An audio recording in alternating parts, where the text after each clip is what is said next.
여러분, 생생법률쇼 진행을 맡은 임주혜입니다. 이 세상 모든 이슈를 법률적 시점에서 알아보는 본격 토크 블록버스터 법률이스토크 시작했습니다. 제 옆에는 권상희 시사평론가님 자리하였습니다. 평론가님 어서 오세요. 안녕하세요. 반갑습니다. 지금 이 방송은 유튜브를 통해서도 실시간으로 함께 방송되고 있으니까요. 많은 시청 부탁드리고 유튜브를 통한 소통의 창구도 활짝 열어두겠습니다. 방송 중 평론가님께 궁금하신 질문들 올려주시면 저희가 답도 해드릴 테니까요. 많은 참여 부탁드립니다. 그럼 오늘 평론가님과 함께 나눠볼 이야기들 어떤 소식들 준비되어 있는지 저와 함께 미리 살펴보시죠. 미리 보는 법률 토크입니다. 내 아이만 뒤처질까봐 사교육 카르텔. 엔화 가치 하락, 엔테크가 뜬다. 죽음 부르는 층간소음 대책 시급까지 어떤 이야기들일지 궁금한데 뭐 하나 중요하지 않은 주제가 없네요. 평론가님, 먼저 제가 질문 드려보려고요. 네. 사교육 많이 하셨어요? 사교육 안 할 수가 없지 않나요? 사실 우리나라 같은 경우는 학교 수업에 따라가기 위해서 학원을 다니는 게 아니라 학교 수업에 앞서가기 위해서 학원을 다니잖아요. 앞서갔던 기억은 없습니다만 사교육, 저희 엄마도 굉장히 좀 교육열이 높았던 부모님이셨기 때문에 학원 여러 군데 다녔습니다. 평론가님도 워낙 다재다능하신데 아마 그때 어머님의 교육열이 또 지금의 또 평론가님을 만드신 게 아닌가 싶지만 사실 저희가 웃으면서 얘기했지만 이게 웃을 수만은 없는 주제예요. 그렇죠. 우리나라 사교육이 지금 그 시장이 어마어마한데 폐해도 또 어마어마하거든요. 네. 순기능과 역기능이 분명한 만큼 정말 짚고 넘어가야 주제인 것 같습니다. 빨리 시작해봐야겠어요. 여러분들은 지금 생생법률쇼 함께하고 계십니다.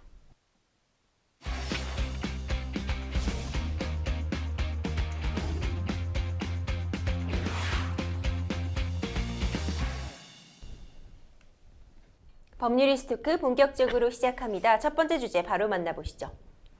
첫 번째 주제는 내 아이만 뒤처질까봐 사교육 카르텔입니다. 이제 대형 학원, 이제 일타 강사 세무조사 이야기 해보려고 하는데요. 국세청이 대형 학원의 일타 강사들에 대한 세무조사 착수했다는 소식 들려오고 있습니다.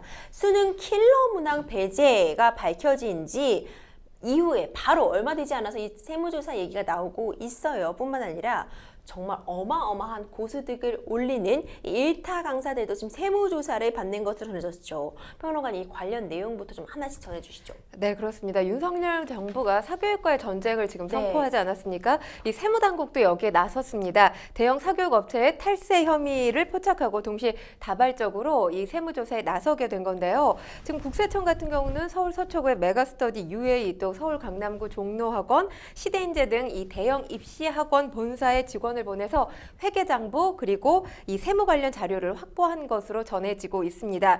이번 세무조사, 정기적인 세무조사를 이들이 받는다고 해요. 하지만 이번 세무조사는 그렇지가 않습니다.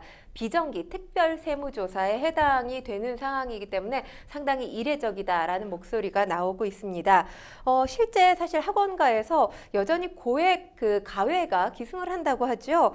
이게 지금 뭐 카드 결제가 이루어지는 게 아니라 현금 결제가 이루어지면서 이 뭐 탈루가 적지 않은 것으로 알려지고 있습니다.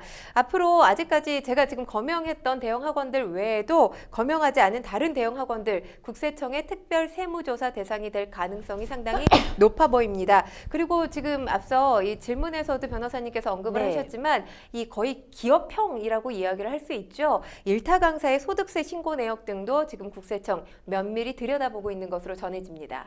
이 국세청까지 가세를 하다 보니까요. 사교육 시장의 어떤 이권 카르텔에 대한 정부의 조사가 그야말로 전방위로 둘러싸고 있다. 이런 생각이 드는데요. 앞서 교육부는 사교육 카르텔 부조리 신고센터를 개설을 하기도 했죠. 네, 그렇습니다. 이 사교육 카르텔 부조리 신고센터 지난달 22일부터 지난 2일 오후 6시까지 총 261건의 신고가 접수된 상황인데요. 이 중 대형 학원 입시 관련 신고가 50건에 해당이 됩니다. 교육부는 내달 6일까지 이 사교육 카르텔 부조리 집중 신고 기간을 운영하게 되고요. 네. 신고센터 집중 신고 기간 이후에도 계속 운영할 예정이라고 밝혔습니다. 근데 변호사님, 사실 이 사교육 카르텔로 분류된 신고 가운데 이런 것들이 있거든요. 이 대형 수능 입시학원 강사가 수능 관계자와 만났다. 뭐 이렇게 말했다라든지 아니면 사교육 업체 문제 개발에 수능 출제진이 참여했다 이런 식의 신고가 포함됐다고 하는데 이게 처벌이 가능한가요? 이게 지금 이런 정도의 내용, 그러니까 내가 누가 수능 출제자와 학원 강사가 만났다는 걸 들었다. 뭐 누가 참여했다더라. 이걸 우리가 전원 들은 얘기라고 하잖아요. 네. 이 정도 수준만으로 바로 어떤 증거가 된다고 보기는 어렵겠죠. 이렇게 관련해서 다른 증거들이 나오면 모를까. 이 정도 수준으로 어떻게 구체적으로 혐의가 입증된다고 보기는 어려울 것 같고요. 다만 정부 출연 연구기관 등의 설립 및 운영, 육성에 관한 법률에 비밀 유지 의무가 나와 있어요. 당연히 수능 출제위원의 경우에는 그 비밀 유지가 가장 중요한 부분이잖아요. 그렇죠. 이런 부분을 위반하게 되면 2년 이하의 징역 또는 2천만 원 이하의 벌금에 처할 수 있다는 규정은 마련이 되어 있는데 사실 지금 정도 수준의 어떤 그런 만났다는 사실을 내가 전해 들었다 정도로는 구체적으로 혐의가 입증된다고 보기엔 또 어려움이 있는 것 같아요. 그리고 추가로 좀 얘기해보고 싶은 부분이 바로 어제였습니다.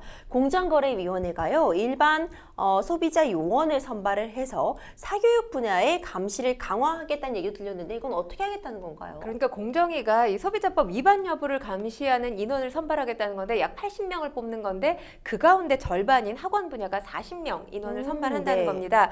그러니까 일반 소비자들이 이 직접 법 위반 행위를 감시할 수 있도록 하는 제도예요. 매년 이 다양한 분야가 신청되고 있는데 다양한 분야가 선정이 되고 있는데 최근에 사교육 카르텔 부조리 이 논란이 확산되면서 이런 흐름과도 이번 선발하는 이 학원 분야 40명 무관치 않아 보입니다. 집행감시 요원들 허위 가장 광고 또 이 행위들 이런 부분들에 대해서 모니터링이 이루어지고요. 또 만약에 법 위반 혐의가 있을 경우에 공정위에 제보를 하게 됩니다. 공정위 같은 경우는 제보 내용을 바탕으로 해서 자진 시정 토록하거나 또 관련 혐의 큰 사안일 경우에는 정식 사건으로 접수해서 처리할 예정입니다. 뭐 관심이 있으신 분들 신청해 보시면 좋을 것 같은데요. 만 20세 이상의 성인 남녀로 대상으로 하고 있고요. 오늘 16일까지 공정위 홈페이지를 통해서 신청을 받고요. 선발된 요원들 8월부터 11월까지 활동을 하게 됩니다.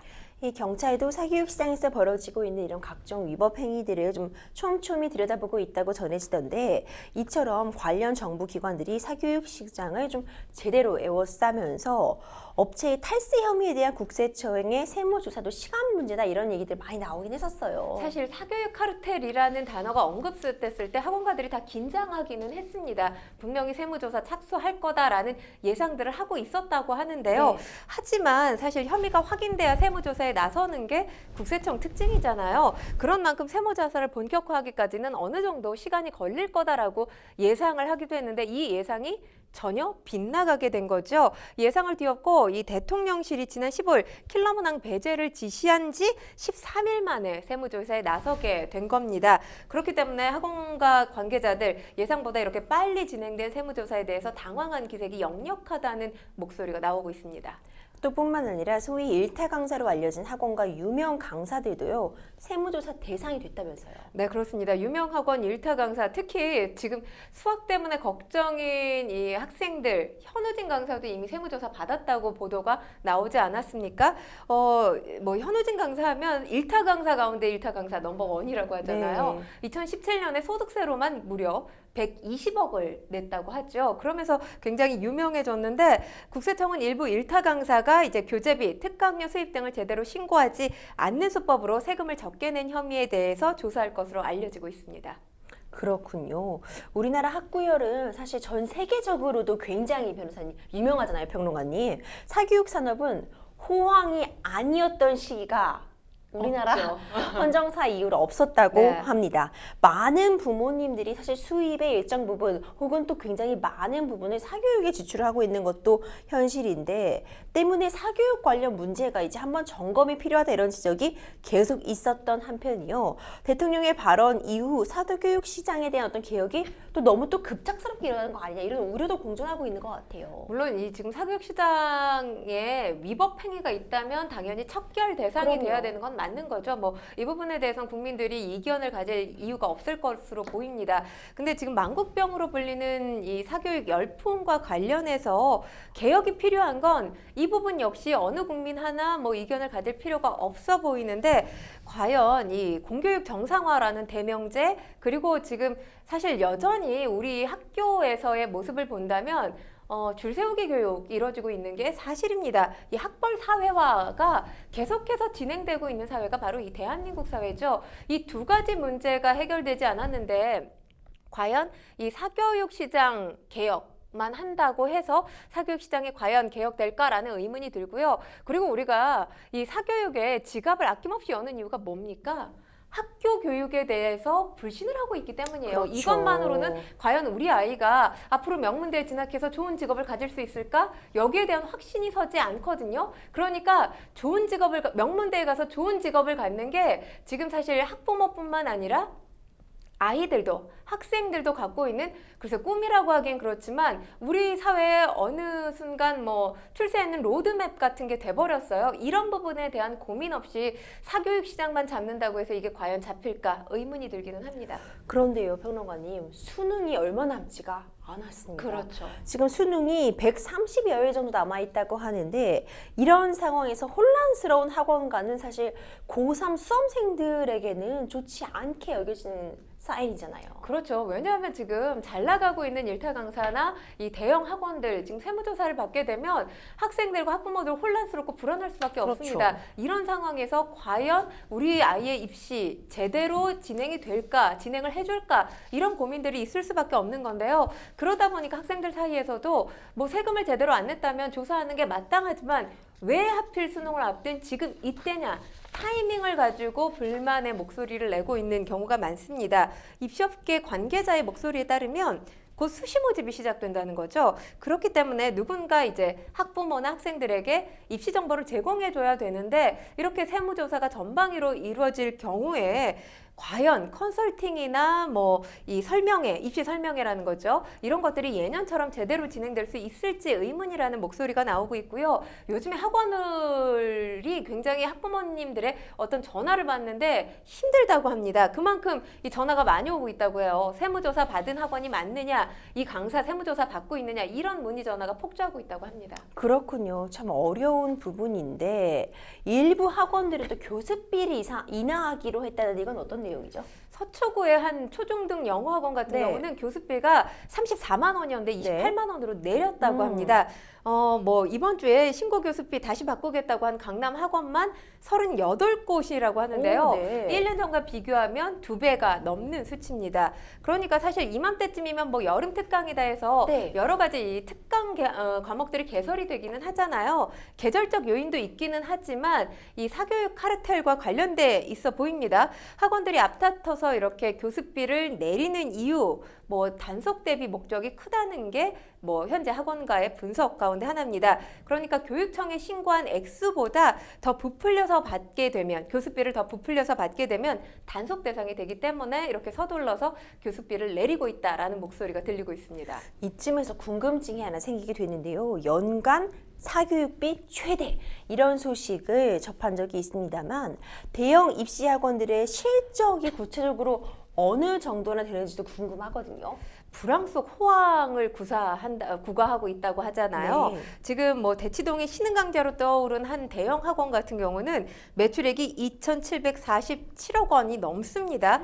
근데 이게 1년 전보다 무려 45% 와. 증가한 거라고 하고요. 매출액도 중요하지만 영업이익 중요하잖아요. 네. 269억 9천만 원. 무려 74%, 약 74%가량 늘었습니다. 뭐 2020년과 비교하면 성장세가 더 도드라지고 있는 상황인데요. 매출액이 2년 사이에 1.6배, 그리고 영업이익 무려 11.5배 가까이 네. 불어났습니다. 또 한 학원 같은 경우는 뭐 이 인강 최강자라고 네. 불리우는 학원입니다. 이런 경우 굉장히 가파르게 성장하고 있는데요. 지난해 매출 1년 전보다 무려 약 19% 증가한 8,359억이 넘습니다.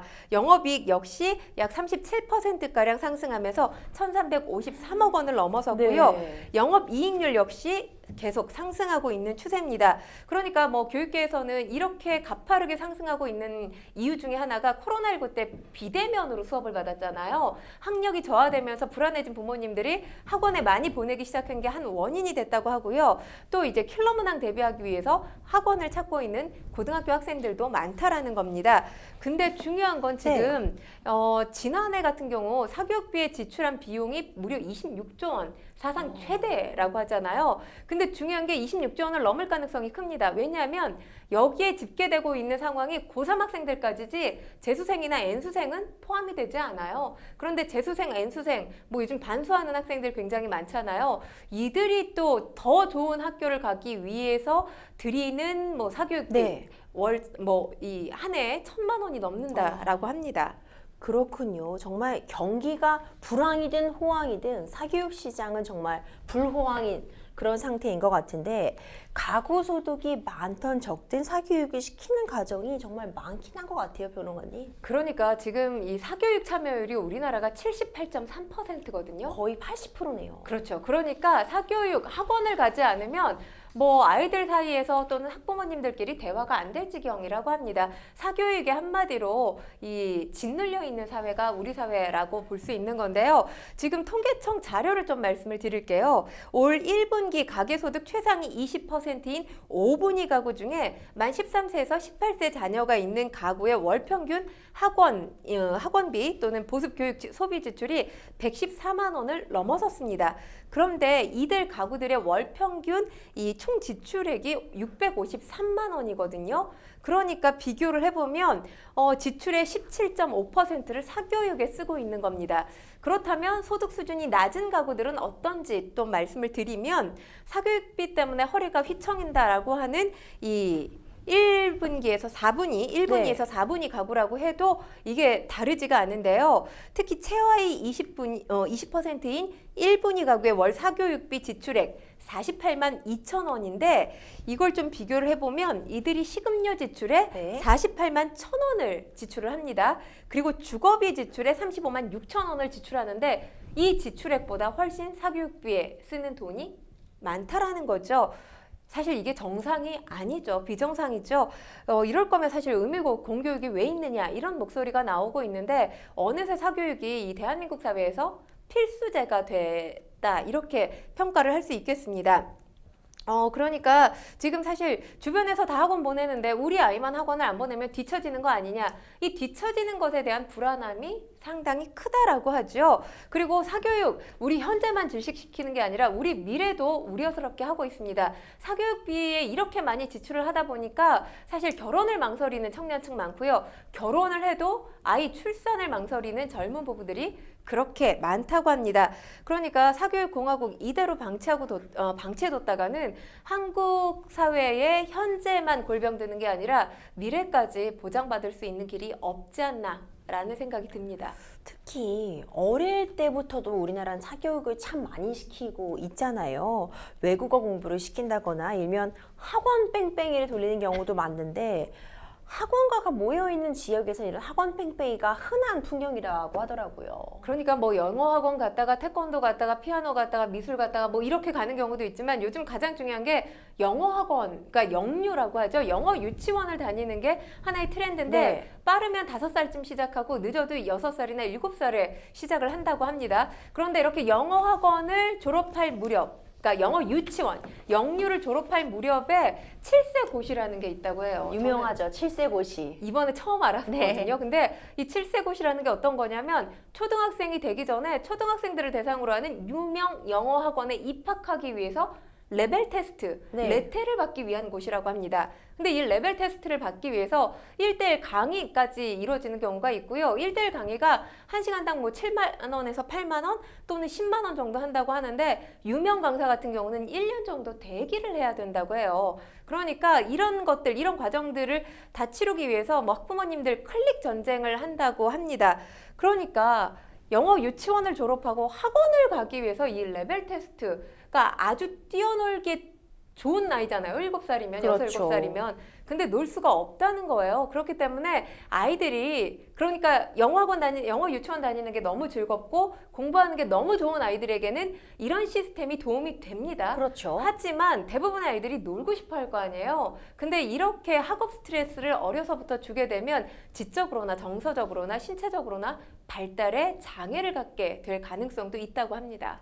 이 평론가님 참 어려운 지점이요. 심지어 이 레벨 테스트 학원에 들어가기 위한 입학 시험을 예약하는 게 전쟁이라 엄마들 아빠들이 이걸 빨리 클릭을 못해서 이 예약을 대행해주는 업체까지 성행을 하고 있거든요. 그러니까 사교육 시장 진입을 위해서 그 진입 장벽이 너무 높다 보니까 네. 또 그것을 대행해주는 업체까지 있는 이 실정, 어디서부터 우리 교육이 공교육이 이렇게 무너져서 사교육에 의존하게 됐는지 정말 우리가 철저하게 분석해 볼 필요가 있을 것 같습니다.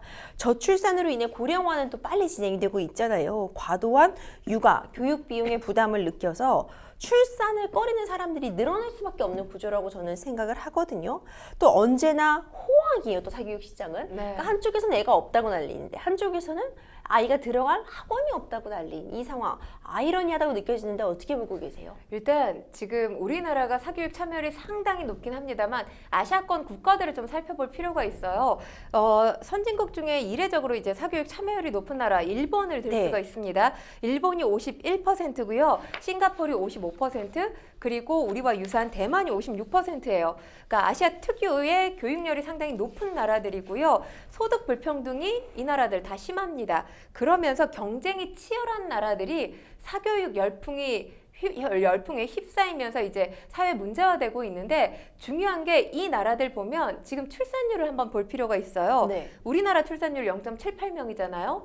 대만이 0.87명이고요. 일본이 1.27명, 싱가포르이 1.05명이에요. 그러니까 세계적으로 봤을 때 출산율이 다 낮은 나라들이 지금 사교육 열풍에 휩싸인 나라들입니다. 거기 이제 불명예스럽게도 우리나라가 대표적인 선두주자라고 얘기할 수 있는데, 네. 유럽 상황을 보면 사교육 참여율이 15.4%, 아일랜드 다음으로 사교육 참여율이 낮은 나라가 바로 프랑스거든요. 네. 프랑스 같은 경우는 EU 출산율 1위 국가예요. 1.79명, 약 2명 정도 지금 출산율 기록을 하고 있거든요. 그러니까 사교육 참여율을 많이 안 하게 되면, 달리 말하면 사교육에 들어가는 비용이 적게 되면 아이를 낳는데 그렇게 크게 고민하지 않는다. 그렇죠. 라고 볼 수 있는 거죠. 그러니까 우리나라 같은 경우는 지금 2명 낳는 가구도 거의 없죠. 1명 정도만 낳는 이유가 경쟁에서 내 단 하나뿐인 자녀가 이기기 위해서는 사교육에 많은 비용을 지출해야 이 아이가 가장 맨 앞줄에 설 수 있다. 이런 사고방식 또한 바뀌지 않기 때문에 이런 구조가 앞으로 깨지기가 상당히 어렵지 않을까, 좀 비관적인 전망 해봅니다. 참 어려운 문제인데 최근 화두가 된 이 사교육에 대해서 외신들도 관심을 갖고 있다고 합니다. 어떤 시선으로 좀 보고 있을까요? 일단 뭐 CNN에서 학원 그리고 수능 우리 발음 그대로 지금 전하면서 이 지금 사교육 카르텔과 관련해서 또 킬러 문항과 관련된 우리 사교육 시장, 그리고 우리 지금 현재 입시 제도와 관련된 부분들을 분석을 해놨는데요. 앞서 제가 말씀드렸던 내용들을 다시 한번 다 정리를 해놓은 그런 상황입니다. 그러니까 아이들 태어나서 얼마 되지 않았을 때부터 영어 유치원 다니잖아요. 유치원 다니고 고3 때까지 좋은 대학에 가기 위한 목표, 이 목표 하나는 네. 어느 누구나 다 똑같은 목표예요. 이 목표를 이루기 위해서 가장 많은 비용을 지출하는 국가가 바로 한국이라는 거죠. 그리고 아까 제가 도입부에 말씀을 드렸지만 우리나라의 어떤 사교육이라는 게 학교 수업 따라가기 위해서 이제 학교 수업만으로는 내가 조금 학교 수업을 따라가기가 어렵네, 이런 상황으로 학원을 찾는 게 아니라 이 뭐 월반의 개념이라고 봐야 되겠죠. 그러니까 중학교 1학년이면 고등학교 1학년 수준의 수학 문제를 풀 수 있어야 되고 영어 문제를 풀 수 있어야 되고, 모든 학생들과 부모님들의 바람이 아닌가 싶습니다. 그러다 보니까 밤 늦게까지, 학교에 아침 일찍 등교해서 밤 늦게까지 또 학원에 남아서 공부를 해야 되는 그런 사이클이 계속 반복되고 있거든요. 참 신기한 게, 제가 뭐 고등학교 때 시절을 다시 돌아보면 네. 그때와 지금 굉장히 시간이 많이 흘렀음에도 불구하고 그때도 그랬었거든요. 꼭두 새벽에 일어나서 학교에 등교해서 학교를 갔었고, 그때 제 모습을 돌아보면 사실 학원 숙제를 학교 수업 시간에 했던 기억이 나요. 그러니까 학원의 어떤 진도 과정을 쫓아가기 위해서 또는 더 잘하기 위해서 학교 수업 시간에 수학 문제를 풀고 영어 문제를 풀었던 기억이 나거든요. 그러니까 공교육 정상화시켜야 된다는 건 뭐 지금 사실 윤석열 정부의 과제뿐만 아니라 어떤 정부에서도 다 같이 목소리를 냈거든요. 그렇죠. 근데 뭔가 아직까지 이 제대로 된 플랜을 만들기 있기 요원한 일이 아닌가라는 좀 한숨 나는 지점이기도 합니다. 4차 산업혁명 시대잖아요. 그런데도 아직 우리 아이들이 내가 예전에 다녔던 것과 똑같은 방식으로 내가 객관식 공부하던 그런 방식으로 여전히 학원을 다니고 있다는 게 참 씁쓸한 지점이 아닌가 싶은데 왜 바뀌지 못하고 있는가 저도 좀 안타까운 마음이 듭니다. 정부가 대형 학원과 소위 일타 강사를 정조준하고 있는 가운데 다음 수순, 그 다음 스텝은 뭐냐 이런 얘기도 많이 하시더라고요. 일단 뭐 관계 당국의 이제 고발 등을 통한 수사 의뢰라는 전망이 나오고 있습니다. 이 현행 학원 관계 법령이나 전례를 살펴봤을 때 교육 당국이 뭐 아무리 조사를 한다고 하더라도 강제성을 갖기는 어렵잖아요.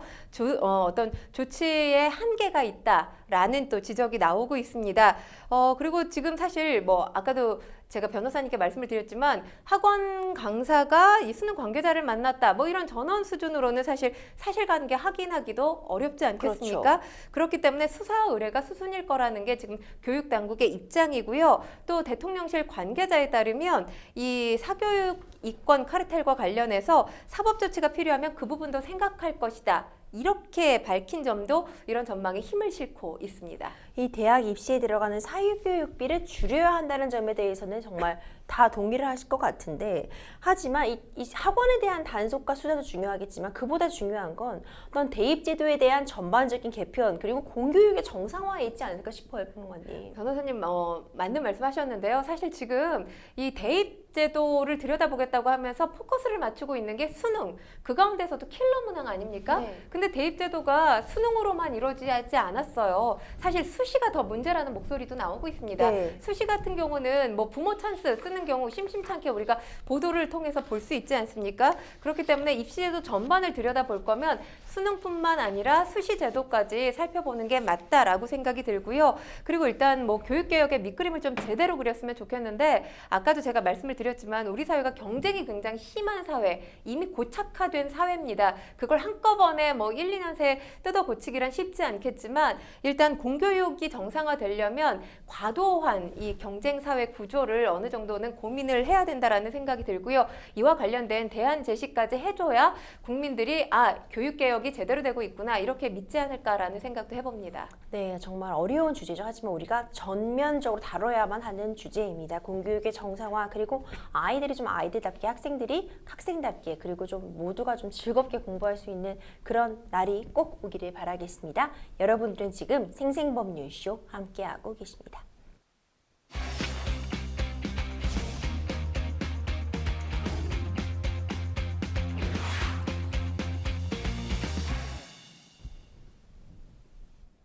법률리스트 그 두 번째 주제 바로 시작합니다. 두 번째 주제는 엔화 가치 하락, 엔테크가 뜬다입니다. 엔화 가치가 2015년도 이후 8년 만에 최저점을 기록을 했어요. 요즘에 주변에 일본 여행 간다, 일본 여행 갔다 왔다 이렇게 말씀하시는 분들도 정말 많더라고요.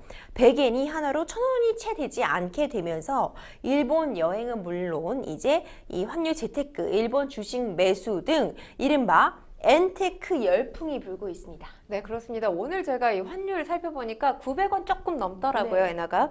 금융권에 따르면 4대 시중은행의 엔화 예금 잔액 6월 15일 기준으로 8,109억 원을 넘어섰습니다. 전달 대비 16% 증가한 거고요. 그리고 지난해 6월 말 기준 1년 전으로 돌아갔을 때와 비교를 해보면 약 38% 급증한 수치입니다. 뭐 투자자들이 가장 쉽게 할 수 있는 방법이라고 한다면 엔화 투자 방법으로는 뭐 좀 환차익을 노리는 방법이 있을 수 있겠죠. 그러니까 지금 같은 시기죠. 엔화가 싸졌을 때 매수를 했다가 이제 이 환율이 올랐을 때 파는 건데요.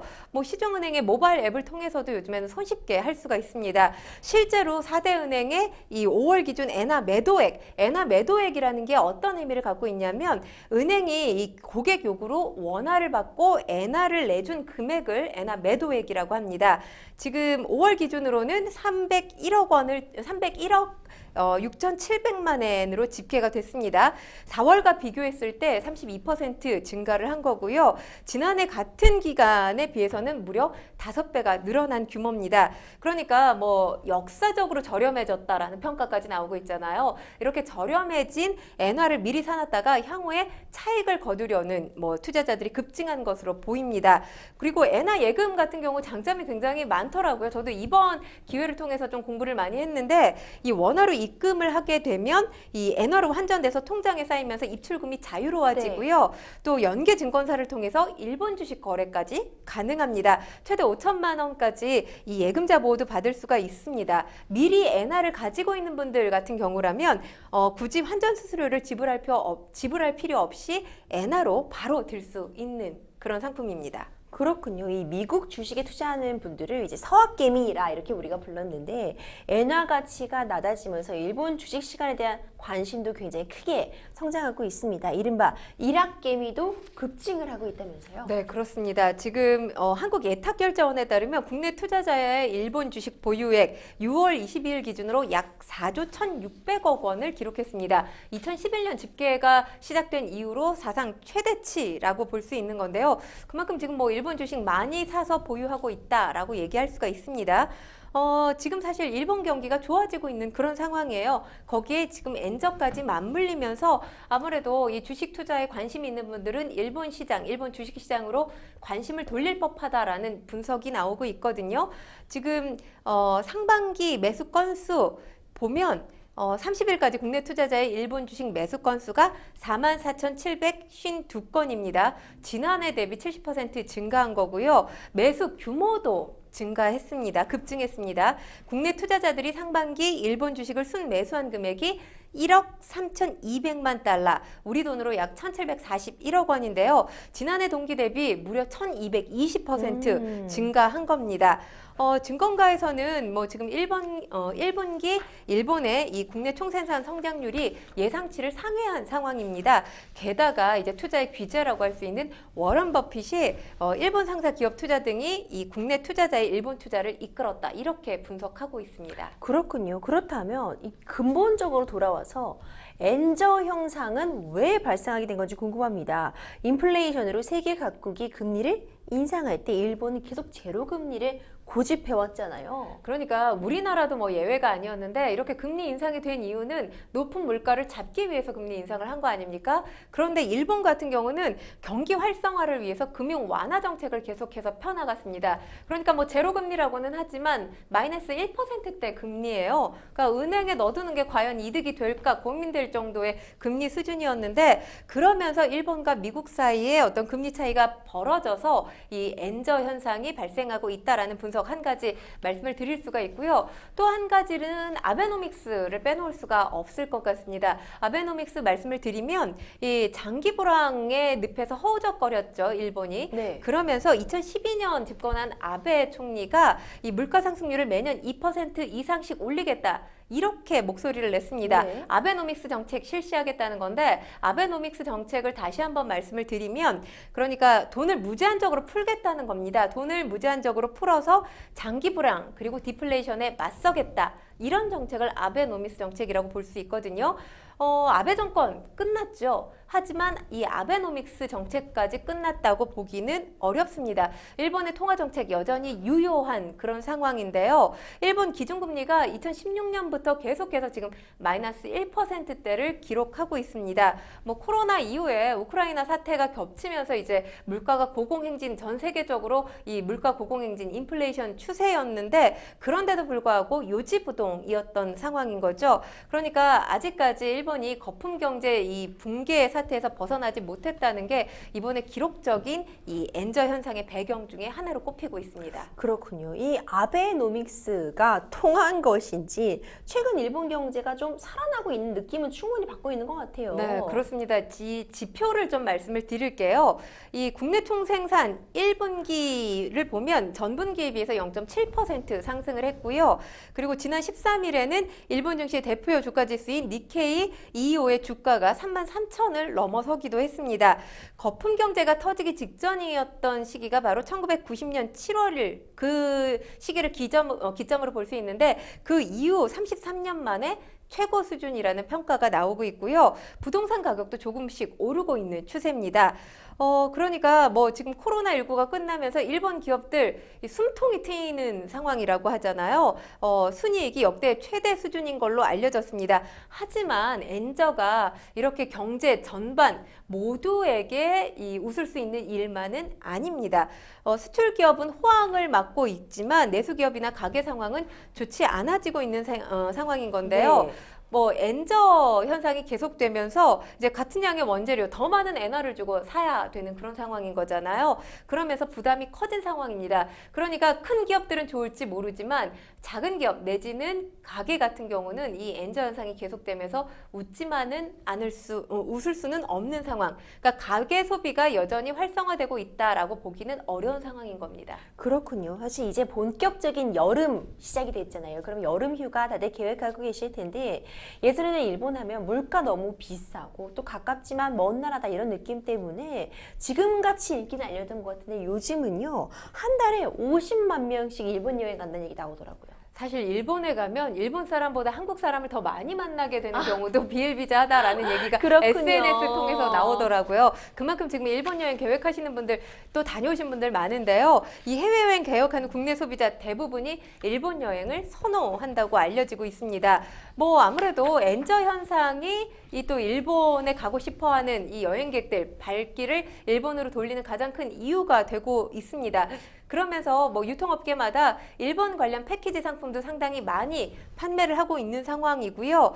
그리고 지금 이 일본을 찾았던 전체 외국인 가운데 우리나라 국민들의 이 비중을 보면 지난 5월 같은 경우에 일본을 방문한 외국인이 189만 명을 조금 넘어섰거든요. 그런데 여기에 한국인이 51만 명이라고 합니다. 그러니까 상당히 우리나라 국민들이 일본을 지금 많이 찾고 있는 상황이고요. 슈퍼 엔저 시기이기 때문에 사실 일본을 찾았을 때 쇼핑, 그러니까 뭔가 여행 가방이 부족하다라는 분들 상당히 많아요. 캐리어를 하나 더 가지고 올 걸 이런 목소리도 나오고 있거든요. 그래서 다양하게 이 지금 소비하고 있는 또 관광객들도 늘어나고 있다라는 이야기가 들리고 있고요. 그 가운데 소비 품목으로는 네. 또 가장 선호하고 있는 게 위스키라고 합니다.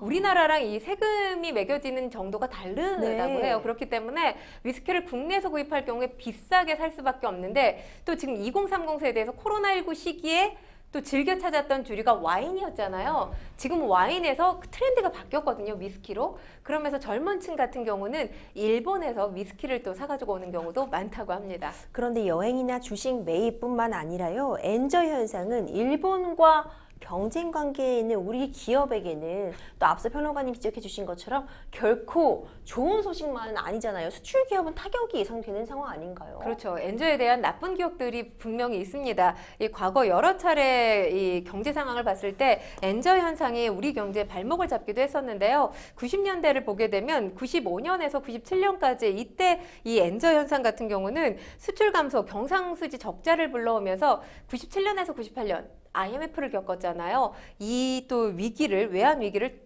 초래했던 시발점이 되기도 했습니다. 또 2000년대 넘어와서 살펴보면 2004년부터 2007년까지의 엔저는 국내 은행들의 이 외화 유동성을 악화시켰고요. 2013년, 그러니까 아베노믹스가 시작됐던 그런 시기죠. 이 엔저의 영향이 누적되면서 2015년 한국 수출이 마이너스로 돌아서기도 했습니다. 지난달부터 이제 수출 감소세가 둔화하고 무역 수지가 흑자로 전환됐잖아요. 16개월 만에. 그런 상황에서 이런 어떤 경제 회복에 대한 기대감이 커지고 있는데 엔저 현상이 계속된다면 자칫 이 경제 회복에 대한 기대감에 찬물을 끼얹을지도 모른다라는 분석이 나오고 있습니다. 하지만 과거만큼 엔저 현상이 어떤 수출에 타격을 입히는 정도가 크지는 않을 것이다 이런 분석도 나오긴 하더라고요. 그러니까 과거 같은 경우는 가격 경쟁력에서 우리가 뒤처질 수 있다라는 우려가 상당히 컸었거든요. 그렇기 때문에 엔저가 마냥 반갑다라고 얘기할 수가 없었던 게 경제 상황이었는데 지금 같은 경우는 경제 양상이 좀 달라졌다는 거죠. 한일 양국의 수출 기조가 달라졌고요. 또 서로 경쟁하는 이 분야도 줄었다라는 분석이 나오고 있습니다. 그리고 우리 수출품의 어떤 품질, 기술력, 뭐 일본을 능가하면 능가했지 일본보다 뒤처진다라고 볼 수 있는 부분들 거의 없죠. 그러니까 가격 경쟁력만 의존할 상황이 아니라 이제 제품 경쟁력으로 승부를 볼 수 있다라는 자신감이 있다는 거죠. 그러니까 한 예를 들자면 사실 요즘에 도로에서 보면 예전에는 일본 브랜드의 자동차들이 상당히 많았거든요. 네. 근데 2019년에 물론 일본 관련해서 불매 운동이 심하게 벌어졌던 것도 사실이기는 합니다만 지금은 일본에 대한 거부감이 그때 비교하면 거의 사라졌다라고 네. 볼 수 있는 시기거든요.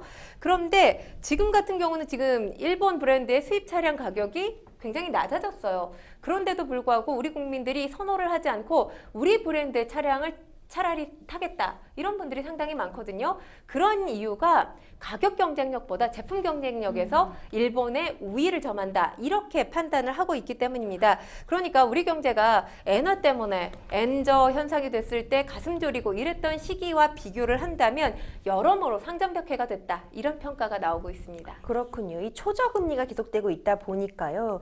유동성 증가로 부동산이 또 강세를 보일 것으로 예상을 하고 있습니다. 때문에 과감하게 일본 부동산에 투자하시는 분들도 늘고 있다고 하더라고요. 정말 이런 분들 너무 존경스럽습니다. 너무 부러워요. 네, 한국 부동산 상황도 따라가기가 힘든데 일본 부동산 시장 녹화하는 분들도 요즘 많다고 합니다. 그러니까 엔저가 투자 매력을 높이는 하나의 이유가 되고 있는 건데요. 그러니까 투자자들이 엔화만 사놔도 이게 이제 환차익이 발생하면 돈이 되는 건데 지금 일본 부동산에 투자를 하게 되면 엔화 가치가 추후에 상승했을 경우에 환차익은 물론이고 부동산에 투자하는 동안 받는 임대 수익이 있다는 거죠. 그리고 매각할 때 이제 얻을 수 있는 매각 차익까지 기대해 볼 수 있다라는 겁니다. 우리 부동산 시장과 다른 건 우리는 사실 이 뭔가 아파트를 샀을 때 또는 건물을 샀을 때 이걸 팔 때 내가 얼마나 이 시세 차익을 얻을 수 있는가 거기에 포커스가 맞춰져 있다면 일본 같은 경우는 임대 수익에 포커스가 맞춰져 있다고 해요. 그래서 관리하는 것에 방점을 둬야 한다라는 목소리가 나오고 있습니다.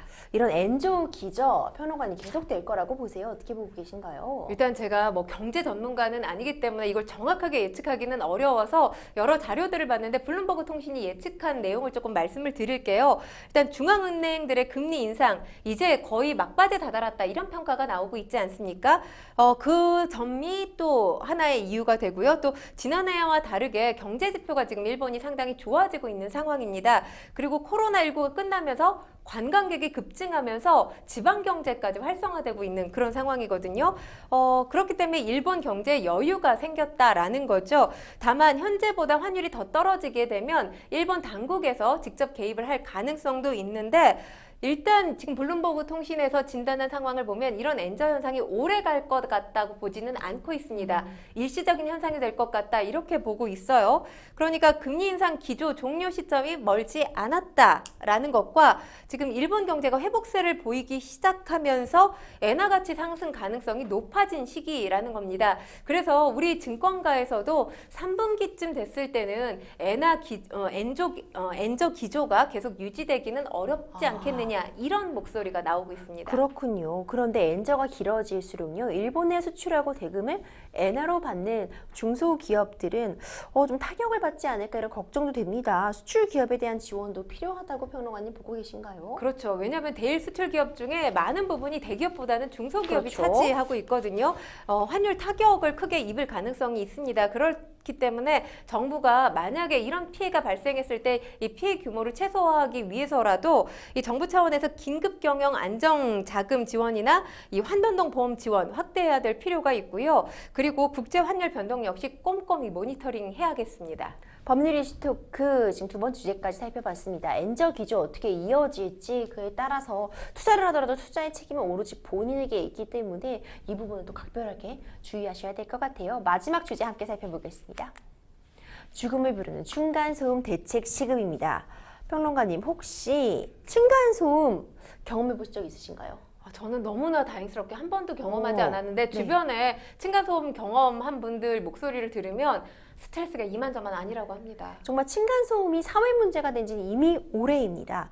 층간소음에서 그치는 것이 아니라요. 이걸 기점으로 해가지고 다른 강력범죄 사건으로까지 이어지고 있다는 점이 정말 문제인 것 같은데 조사 결과도 있었다면서요? 네, 경실련이 발표한 자료를 좀 보면 2016년부터 2021년 형사사건 판결물 분석에 따르면 층간소음으로 인한 살인, 폭력 등 5대 강력범죄 2016년 11건에서 2021년 110건, 그러니까 5년 사이에 거의 9배 넘게 증가한 상황입니다. 뭐 한 사례를 말씀드리면 노원구 한 빌라 2층에 거주하는 60대 A씨, 평소 밑집에 사는 70대 부부와 층간소음 문제로 갈등이 빚어졌는데요. 지난해 12월 19일에 새벽이었습니다. 새벽 5시경에 소음이 들리게 되면서 A씨가 화를 참지 못하고 냄비에 뜨거운 물을 받아서 위층으로 올라간 겁니다. 네. 이후 뭐 말씀을 안 드려도 알 거예요. 이후 윗집 70대 B씨가 문을 열어줬는데 아이고. 그 사람의 얼굴에 뜨거운 물을 부은 어떡해. 거죠. 네. 그리고 거기에 또 분을 삭히지 못하고 이 B씨의 남편인 C씨가 잠들어 있던 안방까지 네. 찾아가서 이 C씨 남은 물을 또 부었다고 합니다. C씨의 얼굴에. 결국 B씨는 이로 인해서 눈을 포함한 얼굴과 머리, 목에 4주가 치료가 필요한 3도 화상을 입게 되고요. 이 B씨 남편인 C씨 역시 각막 등에 이 화상을 입는 등 전치 3개월의 상처를 입었습니다. A씨 결국 특수상해, 특수주거침입 혐의로 재판에 넘겨졌고요. 1심에서 징역 8개월에 집행유예 2년 선고받았습니다. 이 정도면 사실 집행유예 나와도 안 될 것 같은데 정말 그러니까요. 심각한 상황이었네요. 너무 끔찍합니다. 또 심지어 층간소음 때문에 이사를 간 거예요. 근데 이사간 다시 이웃집에 찾아가서 너 왜 아직 층간소음을 그때 왜 일으켰냐면서 사과와 해명을 요구한 이웃도 있었다면서요. 네, 이 40대 남성 실형에 처해졌습니다. 법원은 스토킹 범죄 처벌 등에 관한 법률 위반 혐의로 기소된 40대 A씨 항소심에서 A씨와 검찰 각각 항소를 했는데 기각했어요. 원심 징역 1년을 유지했습니다. A씨는 2021년 10월에 오후 5시경에 이제 층간소음 문제로 이사를 한 40대 B씨 아파트 단지로 찾아가서 두 차례 B씨 자녀에게 접근해서 너희 엄마 아빠 불러와. 이렇게 말한 네. 혐의로 재판에 넘겨진 겁니다. A씨는 B씨 가족과 위아래층에 살면서 층간소음 문제로 갈등을 빚어왔는데요. A씨는 집에서 층간소음을 낸다는 이유로 새벽 시간에 B씨 집에 찾아가서 출입문을 또 강하게 두드리기도 했습니다. 이런 항의에 두려워서 B씨 가족들이 이사를 가게 된 거고 이사 간 지 1년 만에 찾아가서 또 항의를 한 겁니다. 그러니까 재판부에 A씨가 무죄를 주장한 이유, 사과와 해명을 듣기 위해서 B씨 아파트에 찾아간 거다. 그렇기 때문에 나는 죄가 없다 이렇게 주장한 것으로 알려졌습니다. 변호사님, 재판부가 이렇게 원심 유지한 이유가 어디 있나요? 아니 일단 이사가고 1년이 지난 시점에서 이제 와서 또 다시 사과와 해명을 듣겠다고 이사간 집에 찾아가면 공포심을 유발할 수밖에 없거든요. 그렇죠. 그리고 아이들에게 접근하고 이러와 같은 경우 양형 기준을 고려하더라도 실형을 피할 수 없다 이렇게 좀 판단했던 것 같아요. 또 층간소음은 요즘 연예인도 자유로울 수 없는 것 같습니다. 최근 이웃에 사는 연예인 자녀들에 대한 어떤 그 소란 때문에 너무 시끄럽다면서 이번엔 맘카페에 글이 올라온 그런 사연이 있었다면서요. 이게 지금 지목된 당사자가 개그우먼 정주리 씨입니다. 아, 그랬군요. 정주리 씨 하면 다둥이 맘이죠. 아들 넷입니다. 그런데 이웃이 뭐 층간소음뿐만 아니라 벽간소음을 제기를 한 거예요. 네, 새벽에도 아이가 악을 쓰면서 울고 또 이제 아들이 넷이다 보니까 새벽까지 노는 아이가 있었던 모양입니다. 민원을 제기했는데 바뀐 게 없었고 사과조차 없었다, 변한 게 없었다 이런 내용의 글을 맘카페에 올리면서 이게 보도가 됐는데요.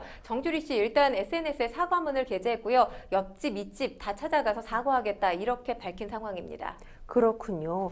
아, 정말 문제가 심각한 것 같아요. 그런데 사실 저는 이 부분이 너무 걱정이 되시는 부분이 있는데 사실 우리가 이웃끼리 서로 싸울 게 아니라 집을 똑바로 지어야 되거든요. 맞아요. 층간소음의 경우에는. 그렇죠. 층간소음, 벽간소음, 물론 생활소음이 발생하지 않도록 최대한 조심할 필요는 있지만 그보다도 제대로 건설을 해가지고 이런 부분이 더 이상 이웃들 간의 분쟁으로 부여되지 않도록 좀 집을 좀 제대로 지었으면 뭔가 대책이 마련될 필요가 있을 것 같습니다.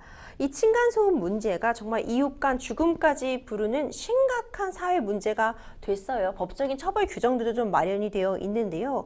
2014년도에 마련된 정부 기준을 보면 층간소음은 일단 사람의 활동으로부터 발생하는 그런 소음이라고 되어 있습니다. 다만 욕실과 화장실에서 나오는 그런 급수와 배수로 인한 소음은 층간소음에서 좀 제외를 한 부분은 있고요. 그런데 문제가 현행법상 이걸 처벌하고자 한다면 사실상 뭐 경범죄 정도의 경범죄 처벌법상의 인근소란죄로 뭐 10만 원 정도의 벌금, 그 또 고의성이 없다면 또 처벌이 어려운 그런 시점이 있습니다. 근데 층간소음 이웃 사이 센터에는 정말 하루가 멀다 하고 많은 상담 건수가 접수되어 있는데 층간소음 자체가 뭐 측정을 하고 예방을 하고 뭔가 조사를 하려고 해도 언제 일어났을지가 예측하기가 어렵다 보니까 실질적으로 잘 대화를 통해 해결하는 것 외에는 서로 조심하는 것 외에는 딱히 해결책이 없다는 것도 좀 문제점으로 좀 지적을 하고 싶습니다. 그런가 하면 좀 이웃 간에 훈훈하게 서로 마음을 따뜻하게 이해하는 사연도 있다고 하는데 어떤 건지 마지막으로 설명 부탁드릴게요. 네, 이사를 한 글쓴이의 친구 트위터에 글을 올린 건데요. 이 친구한테 8개월 된 아들이 있다고 합니다. 근데 아들이 보행기를 타고 다닐 시점이어서 층간소음이 유발될 수밖에 없다고 해요. 그런데 이와 관련해서 이제 조금 이해해달라라는 차원에서 쪽지하고 선물을 보냈다고 합니다. 그랬는데 이웃에 사는 10살짜리 아이가 충분히 이해한다라고 하면서 굉장히 귀여운 메시지를 보냈다고 해요. 세상 아직 살만한 거죠. 맞습니다. 결국 이웃 간의 이 갈등 서로 조심하는 게 최선이고요. 그리고 튼튼하게 집을 짓는 것도 중요할 것이고 서로 배려하는 마음, 이웃 사촌이 뭔지 다시 한번 꼭 생각해봐야 될 것 같습니다. 생생법률쇼 어느새 마칠 시간입니다. 오늘도 함께해 주신 권상희 평론가님 고생 많으셨습니다. 감사합니다. 네, 고맙습니다. 생생법률쇼 오늘 준비한 순서는 여기까지입니다. 시청자 여러분 감사합니다. 있잖아 요즘 너무 이상해 복잡한 걱정거리만 늘어놓고 답답한 맘에 얘기를 해봤는데 원래 사는 게 다 그런 거래 조그만 실수